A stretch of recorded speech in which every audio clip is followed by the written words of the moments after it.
Hey, folks, I'm glad that you joined us. This is Phantoms and Monsters Radio, where the veil lifts one story at a time. Now, if you're new here, welcome to the presentation. Now, tonight, shapeshifters have haunted human imagination for centuries. Beings who wear more than one face, who walk as men by day and monsters by night.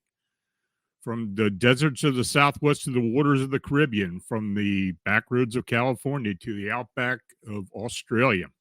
Witnesses tell us that these entities are not confined to folklore.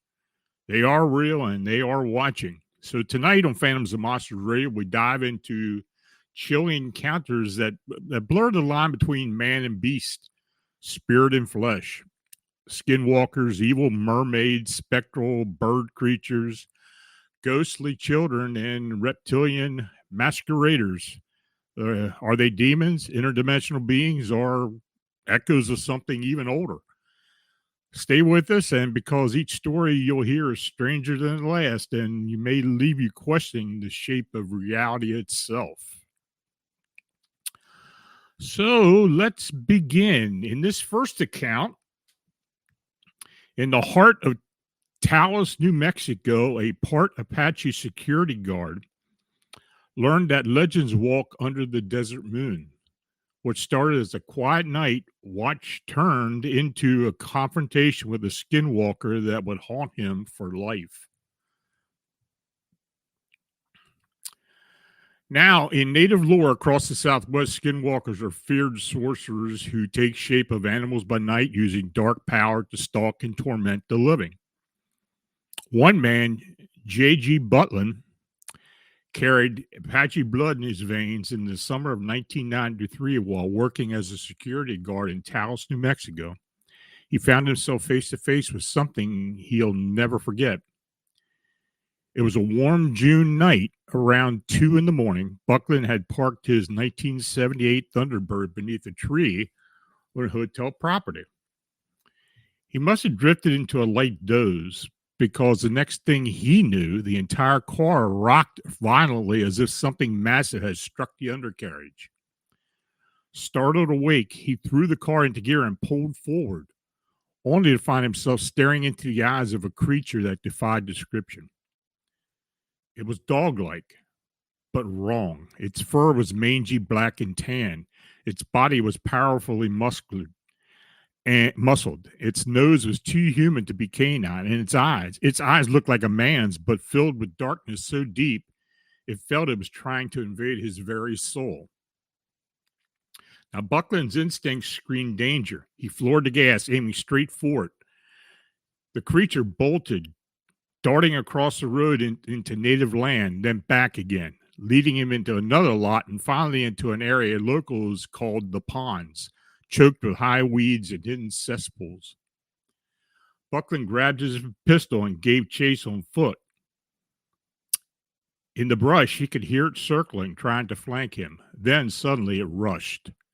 The force of the blow threw him aside as if he had weighed nothing. When he staggered back, pistol in hand, what had entered the weeds on 4 legs now emerged on 2. A pale, naked, man-like creature or figure lurched away, its body shuddering as it screamed. And that scream, half human and half beast, was unlike anything he had ever heard. The figure vanished into the sagebrush toward a nearby home, and Buckland held his fire. He returned to the hotel shaken and sleepless. Now, the next morning, he told the housekeeping staff what had happened. Some of the women from Taos Pueblo only nodded. Oh, yes, they said, you saw a skinwalker. The years that followed were not kind. Buckland's health faltered. His luck soured.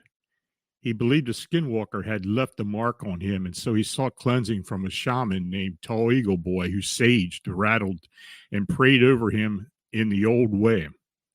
In time, a spirit ally came to him in the form of a great white wolf.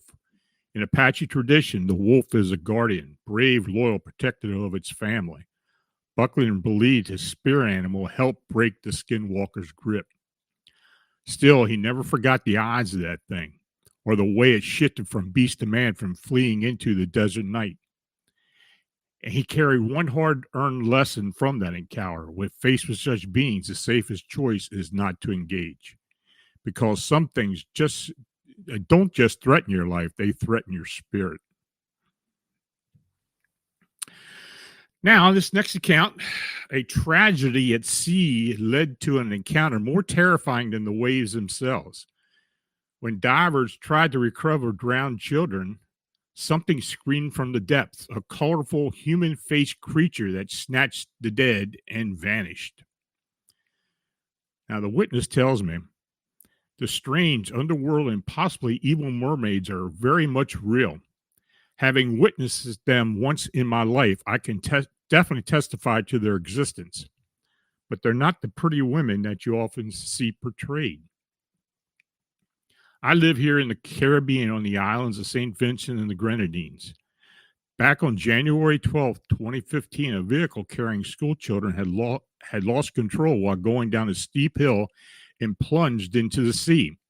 8 children died, 6 of whom had recovered. When we, the villagers, got to the scene, the bodies of the young people were floating on the water. We put on our diving gear and jumped in to recover the bodies.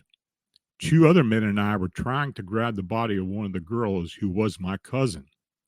When one of the men got close enough to make a grab, an entity appeared out of nowhere, screaming angrily, yes, screaming, and snarling, saying, "Don't touch her, or else you'll see what will happen." This thing was pure evil. Its face looked human. It had a Nigerian accent, and its body was colorful. We were terrified. The creature immediately grabbed the girl's body and took off at incredible speed, then just disappeared. There were about 15 divers in the water. When we got to the shore, we couldn't speak for over 2 hours, scared beyond imagination. When we told the others what happened, some of the other divers said that they saw the same thing.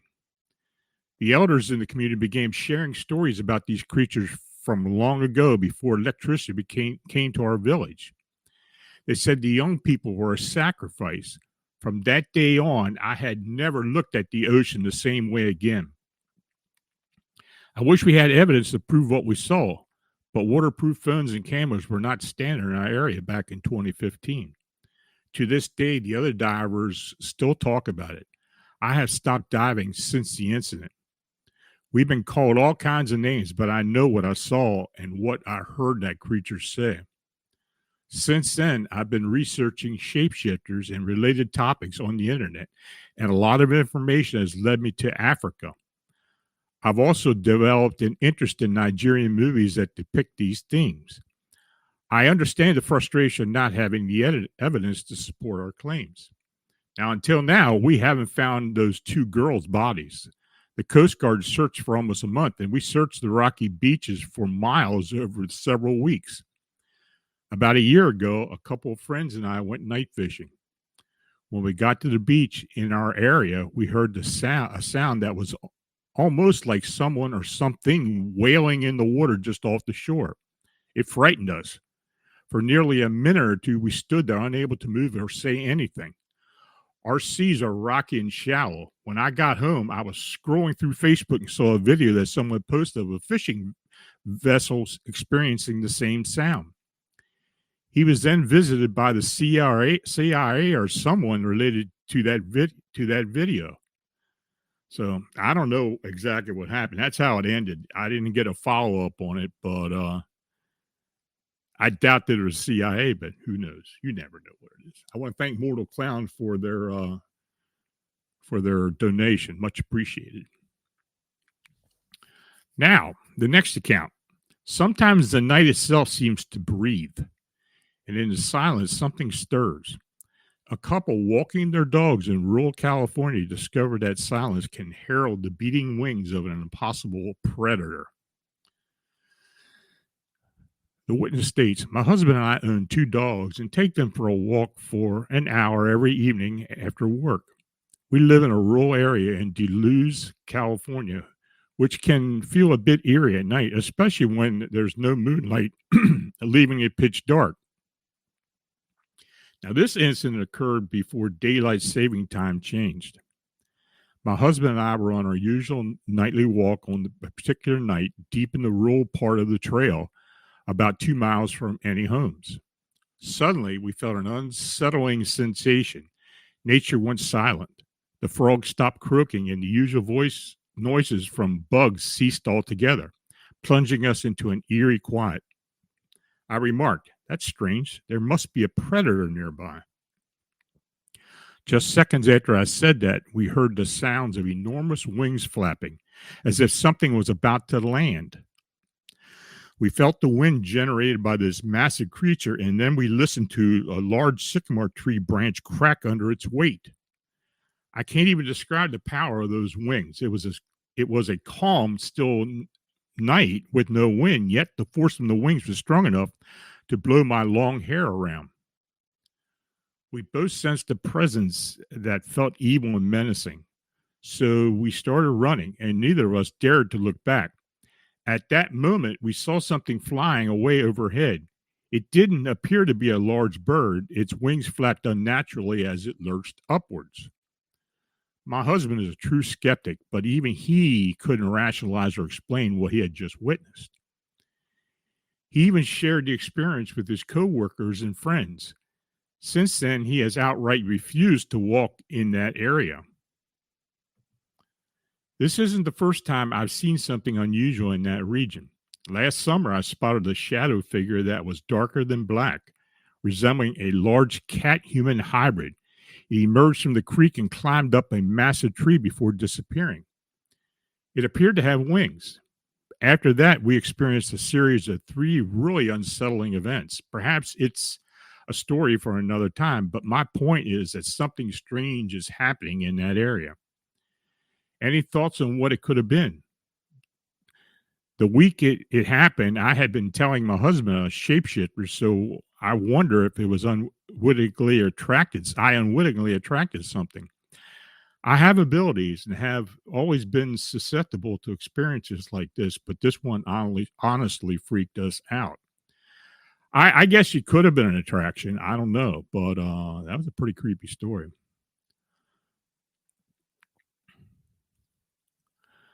On this next account, on a lonely country road, a young minister saw a vision that defied reason.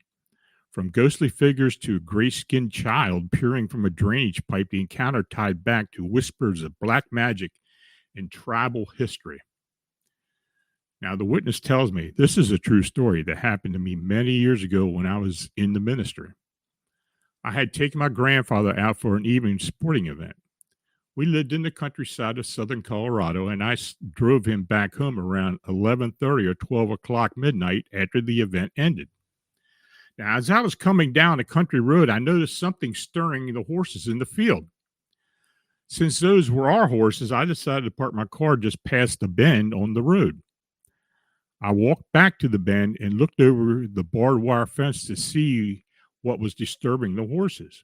Now, as I was scanning the area, I heard a rustling in the leaves and grass just a few feet in front of me. The sound of grass moving and leaves crackling. That's when things started to get strange. Win Nice, thank you for your donation. Much appreciated.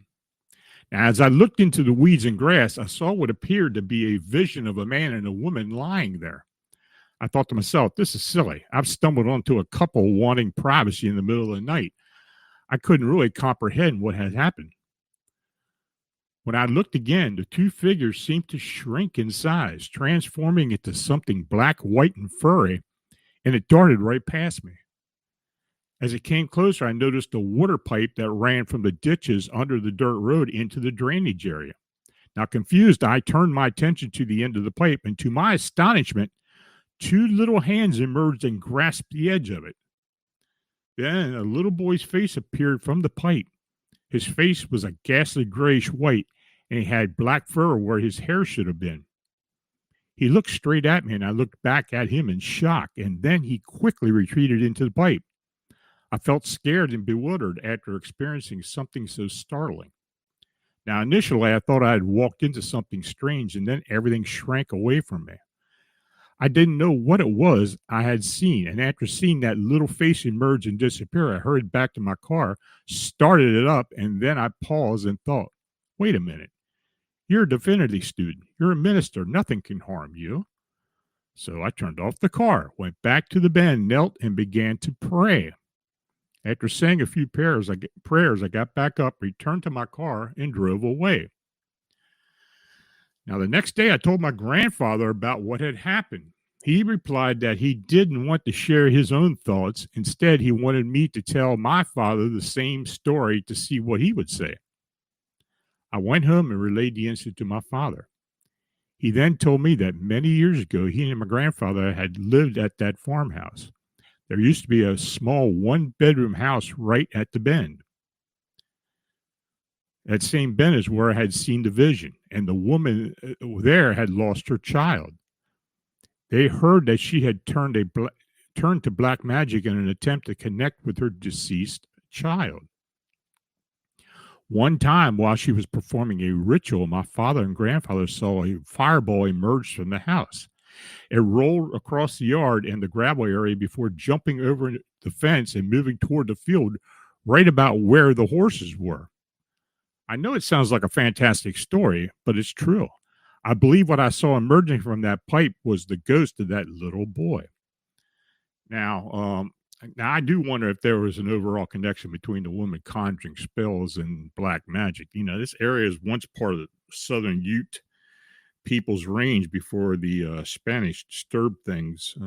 There may be some custom information, the history of the tribal bands that may tie into legends, but I did look and I really didn't find anything. So if you're enjoying tonight's presentation, I want to hear more stories like this. Don't forget to hit the like button and subscribe to Phantoms and Monsters Radio. It really helps us reach more people who are searching for answers about the unexplained. And make sure to click the notification bell so you don't miss any of our live shows or new episodes when they drop. So this next account, what looked like a flying creature became something stranger in the trees. A ghost hunter's brush with a being that shifted from mid-flight left her afraid of the outdoors long after that night was over. So the witness states, in August 2008, I was with a group of people in central Arkansas out in the countryside just before dusk. This area has one-lane bridges and gravel roads with no road name signs. Many years ago, it was an Amish community, and one of the people in the group had lived there as a child. We had returned to the area to go ghost hunting at a cemetery near her old home. None of us is a drinker or drug user, and we're all middle aged. Although we belonged to the local ghost hunters club, we were on our own that night. Now, we arrived well before dusk to familiarize ourselves with the surroundings. I stepped out of the car and walked about 6 feet when I suddenly heard the sound of something quickly approaching me. It resembled wings flapping, but it was unlike anything I'd ever heard before, much larger in scale. I promptly turned around and saw this creature headed straight for me. I was so scared that I could hardly comprehend what I was seeing. I screamed and dropped to the ground. The entity flew over my head and landed on a tree limb nearby. When I looked up, it was staring down at me. Just then, my friends called my name and ran over to me. When I turned my gaze back to the tree, I didn't see it anymore, but my friends had witnessed it flying towards me, even though they didn't see it in the trees. Now, while in the tree, the creature didn't look the same as it had while flying toward me. It appeared more like a large worm or snake, but much larger. It seemed as if it had wrapped itself around the tree limb, something a bird definitely cannot do. I did look to see if there were any other people or of similar sight, any other reports of similar sightings in the area, but found no documentation. Now I'm afraid to go outside before dusk for fear of encountering another one. I've never been fearful of ghost hunting until now. What I saw was the most amazing and terrifying thing I'd ever experienced.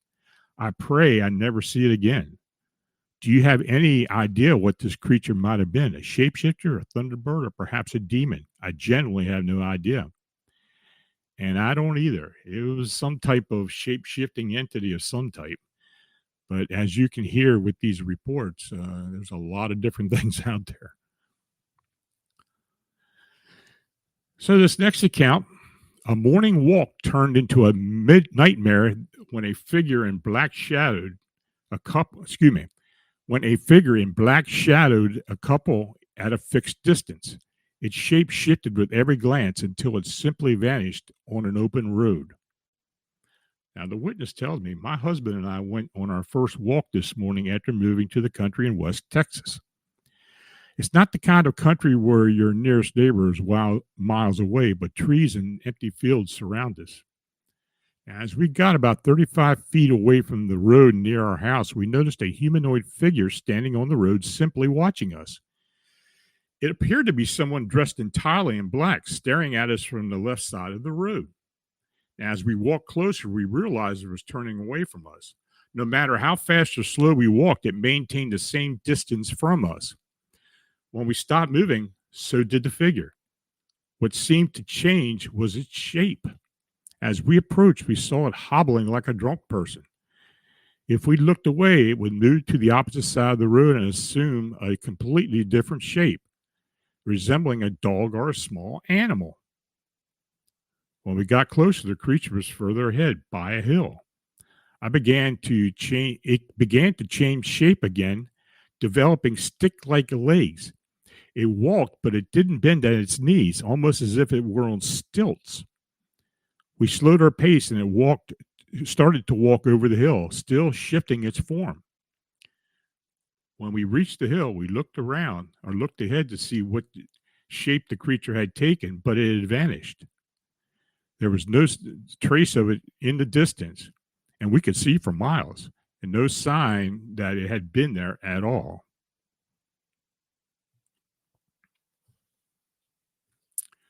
In this next account, what began with a silent flight of a white owl ended with a towering, ghostly humanoid. Along abandoned train tracks in the state of Washington, 3 friends learned that sometimes an owl is not an owl at all. So the witness states, about 10 years ago, on a fall evening around 7:30 p.m., my girlfriend, my roommate, and I were walking along some decommissioned train tracks in Washington state, surrounded by woods on both sides. We loved exploring little hidden areas, so this wasn't an uncommon event for us. We were about 5 miles into the tracks and woods when we began considering heading back. as it was getting dark quickly and none of us had a flashlight. Suddenly, I was overcome by a sensation of deep nausea-inducing dread. I glanced at both my friends and saw that they were also feeling it. Their eyes were wide as they looked around. "Let's start heading back," I declared, and they nodded in silent agreement. Up until that moment, we had been perfectly fine, and this sudden onset of fears was unusual and unsettling. Just as we turned around, we all heard a strange sound that resembled a mix of quiet thunder and metal clashing. It seemed to be coming from off in the distance. We whipped around to see what had made the noise and saw a large white bird, which I thought was a white owl, fly silently over our heads, flapping its wings before disappearing behind a tree about 25 foot away. We exchanged bewildered glances, trying to make sense of what we had just experienced, and quickly began walking briskly back towards civilization. Suddenly, we heard what sounded like twig snapping in the woods behind us. My girlfriend and I turned around to see what caused the noise. Peeking from behind the tree where the owl had just flown, we spotted an impossibly tall, ghostly white humanoid figure. It had one hand resting on the trunk of the tree as it leaned out to peer at us. Before we could catch a good look at its face, it quickly retreated behind the tree and disappeared from view. Panic set in as my girlfriend and I exchanged terrified looks. She opened her mouth to say something, but I interrupted her by saying, "Don't talk about it. We need to walk faster." My roommate looked at us, confused and clearly frightened by my abrupt statement. I insisted that we should probably run home at that point, which we did. I've shared this story with a few people, but no one believes me. What I saw was not the owl I had seen earlier. This being had a clearly ghostly white hand on the tree trunk, a neck, and an upper body, and it was tall. I would estimate it was at least 7 foot high, though not tall enough to reach the branches of the tree. I wish I could have made out its face. The only reason I saw it was all due to the eerie whiteness against the dark backdrop of the woods.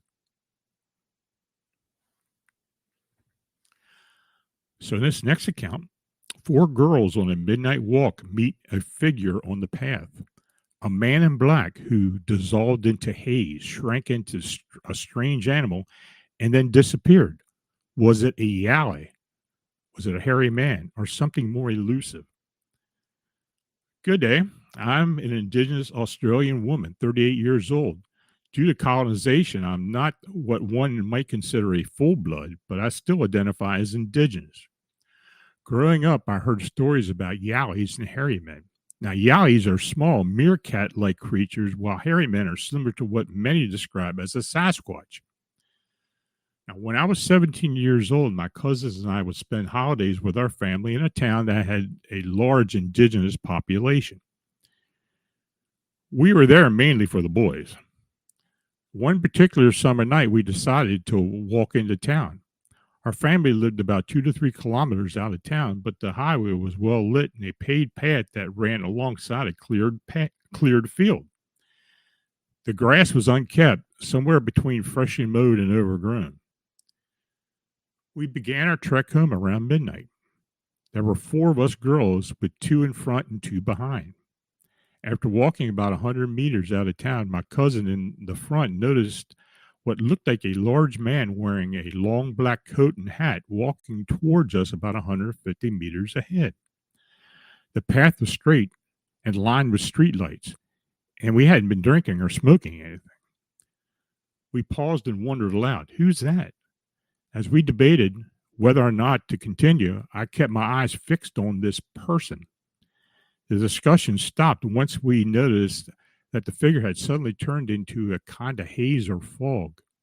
It resembled someone who had been blurred out of a photograph. Everything around it was crystal clear, but the figure itself was out of focus. Moments later, what was once a man transformed into a small creature that I guessed to be the size of a meerkat or a large rabbit standing on its hind legs. It looked directly in our direction, and after about 5 to 10 seconds, it hazed over again and completely vanished. We all witnessed it, and we still talk about it that night to this day. I'm reasonably confident that it was a yowie or a little hairy man. There are various theories within the indigenous community about these creatures. Some believe they live under riverbeds, while others think they dwell inside cattle. Some people even say that they lure young children into the bush. It's worth noting that I tend to be a bit pessimistic. Until that night, I had never experienced anything like this before. This next account. For weeks, a man and his dog saw a mysterious figure, an Asian man walking late at night. But one night, that familiar stranger revealed in a reptilian face, scales glinting in the dark, and then walked on as though nothing had happened. So the witness tells me, I live in Colusa, California. My dog and I used to sit on the doorstep at night and watch a gigantic white owl that would make a clicking sound like clock, clock, clock, clock. It often roosted in the giant oak tree across the street. So one night, about 3 a.m., I saw an Asian man walking up the sidewalk, smoking a cigarette in European style, holding it under his hand with one arm behind his back. Now, as he passed me, he nodded to me and I nodded back. I thought it was strange to see someone out so late. He walked around the corner and then disappeared. A week later, my dog and I saw the same Asian man again, this time a block and a half to the east, smoking his cigarette in the same peculiar manner. When he walked by, he smiled softly, said hello, and bowed his head. I returned the greeting with a hello and bowed my own head. The sound of his hard-soled shoes would clatter in the stillness of the night in this small rural farming town where virtually no one else was around. About a week after that, I left the double front doors of my studio apartment open for ventilation so I could listen to the crickets and bullfrogs. Around 2:30 a.m., I heard the Asian man approaching my door. He stopped, turned, and looked in at me lying on my mattress on the floor. It was the same Asian man, but this time he wore a hooded jacket and had a reptilian face. We stared at each other for about 10 seconds. I examined his face and noticed that he had eye sockets but no eyes. He had a pronounced brow ridge and a small slit for a mouth. His skin looked scaly, resembling that of a snake, with a bluish-black color. After a moment, he turned and continued walking, but this time he wasn't smoking a cigarette. However, the clattering of his shoes faded away as he moved into the distance, and that was the last time I had seen him. So, folks, that was the last account. If you have any questions, any statements, anything you want to express, please use all caps in the chat.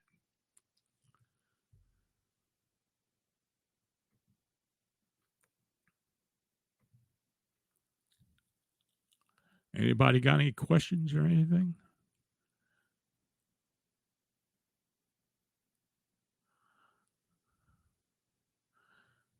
Got a decent crowd in here tonight. Dagnammit. Any thoughts on how a shapeshifter physically transforms one's form through an inherently magical ability at will? Well, that's why we call it the supernatural. We don't really have any scientific explanation as to why these things happen. I mean, I've encountered shapeshifters myself. I've heard accounts for over 40 years. I still don't understand it. But I do know from what people tell me and what people describe it that there's a supernatural aspect to all these beings. Are they all connected? I have no idea. Do they come from the same place onto our earth plane? Hard to tell. That's the best I can tell you. Anything else, folks?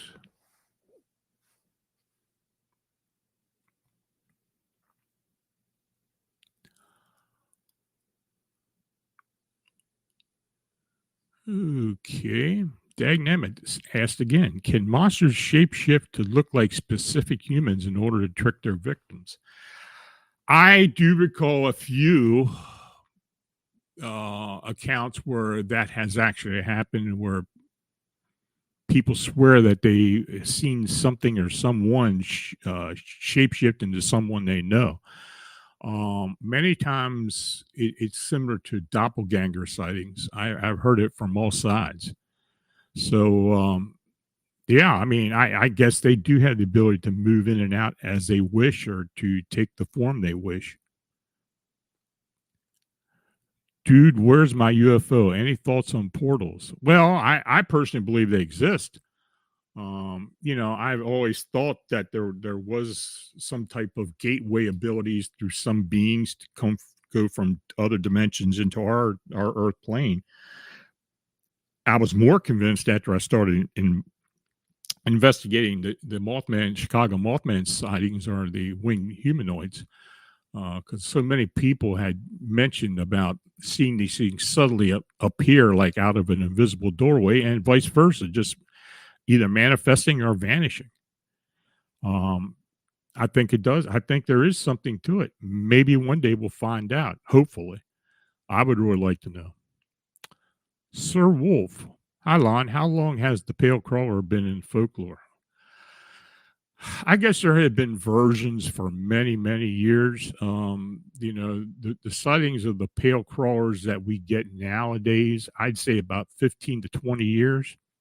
But of course, it's become more prevalent in the past 5 to 6 years, and people continue to see them. Now, I don't know if it's become more mainstream and people are less afraid to contact someone or not afraid to be ridiculed as much as before.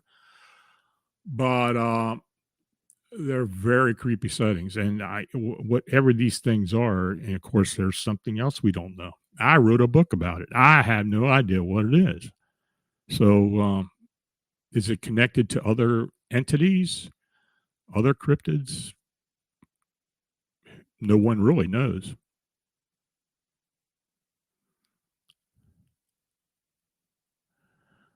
Have most this is from Dude's Word My UFO. Have most Mothman sightings mentioned it having red eyes? I'd say the majority. We occasionally have some that don't, but the majority do have the red eyes. And we had accounts of other colors of the eyes as well.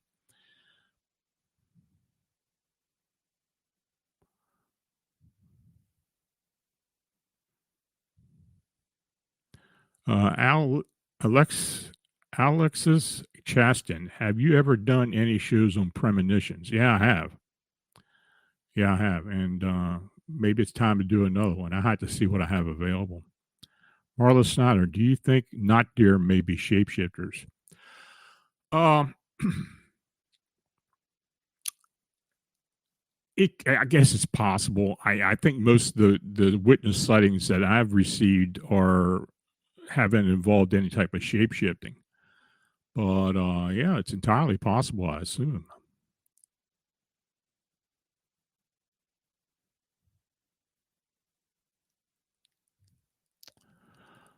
Leakum the Spicy Lizard. What's the oddest place or situation you heard a shapeshifter be found? Any high ranking societal occupations ever mentioned? Hmm. I had to think about that.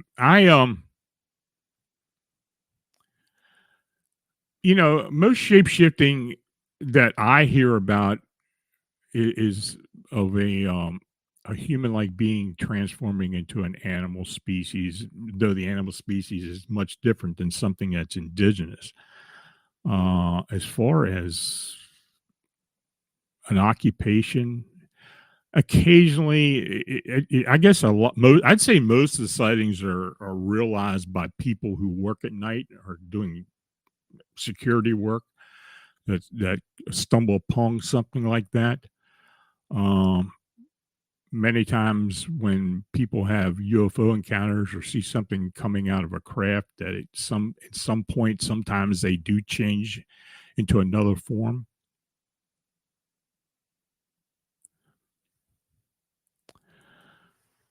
Uh, Dude, where's my UFO? Do you think it's an interesting similarity to how the Varginha, Brazil alien also had red eyes? I know it did. I know the witnesses stated it had red eyes. I don't know if there's any real connection. I guess it could be, but maybe that's something inherent to beings that live beyond our dimension. I've heard of red eyes in a lot of instances, and but yeah, it's a humanoid as well, or humanoid type being, and having the red eyes. Sure, it could very well. It could be a relationship between, say, a Mothman or an unwinged being or some type of ultra terrestrial or alien or extraterrestrial. Mortal Clown, thank you again for your donations. Very much appreciated. Um, Jay, have there been any or many stories about shifters being in the position of power and taunting those who sense them? I think that's a meme or a theme coming from TV shows or movies for the most part. I I guess it has happened. I offhand I can't think of one that takes that scenario, but yeah, I mean it's kind of a trope that you see a lot of in pop culture and to films, and of course we have talked before about the relationship between what people see and recognize and what they how they describe certain situations they get into and relate to something they know about or something they have seen on TV or television or in the movies.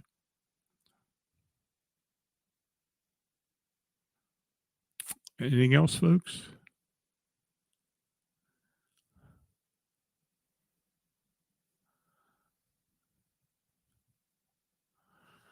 Okay, I guess that's it. So, if you had an encounter or sighting, email me at lonstrickler@phantomsandmonsters.com with the date, location, and your detailed observation or experience. But tonight, please like and subscribe and share this with anyone who drives the lonely roads or watches the sky. So, again, the newsletter sign up is found on phantomsandmonsters.com on the upper part of the homepage. You can sign up, put your email address in there, and receive the newsletter. It went live last weekend. So, in 2 weeks, we'll have another one.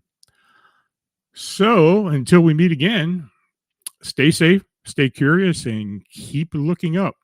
Good night and have a great weekend.